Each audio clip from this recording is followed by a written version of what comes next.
Here is another important thing to consider for anyone who's building with AI, whether you're a vibe coder, software creator, or just a developer that's using all these AI tools.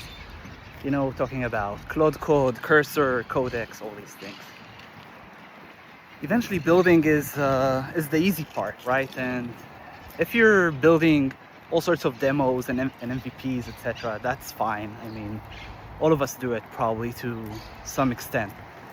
But if you're trying to build software that actually scales into a business, or a software that's actually impactful for the organization you're working for, then I think the biggest gap is not in learning how to just prompt better. The difference between being good to being great to being world-class is in knowing what you should actually do. And that means that it's not enough to just know things, right? So before AI came to our worlds, we had to learn everything by ourselves. Like if you wanted to build a piece of software, you had to learn how to write code, etc. And now we've outsourced that knowledge to an AI coding agent, which is awesome, right? It democratized the ability to write software. But the key is actually not in outsourcing your knowledge. You can do that. The one thing you don't want to do is to outsource your understanding. And by that I mean that you build things, you want to understand how they work. You want to understand how systems work. You want to understand the different stacks that you may or may not want to use, because those decisions are going to be the most important factors in the software you're creating, and getting them right means that you need to understand.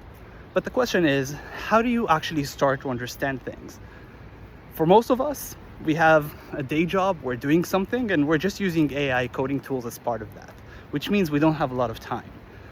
So the most practical advice for me is try to build a habit. Try to build a habit of reading content about development, about coding, about these things. In the beginning, you might not actually understand everything, which is totally fine. But over time, this will compound. And the question is, how do you get all that knowledge? How do you get all the articles and the best things without spending a lot of time and energy? Because if we have to spend a lot of time and energy, then it's counterproductive, right? So here's my tip for you for today. Go to daily.dev. That's a developer news aggregator that gets all the content from all over the internet into one place and ranks it and personalizes it and curates it to the exact interests and tools that you're using. That way you can just log in once a day, see what's out there, read a couple things, and move on with your life. So this is my tip for today. Try daily.dev, sign up, and let me know what you think in the comments below.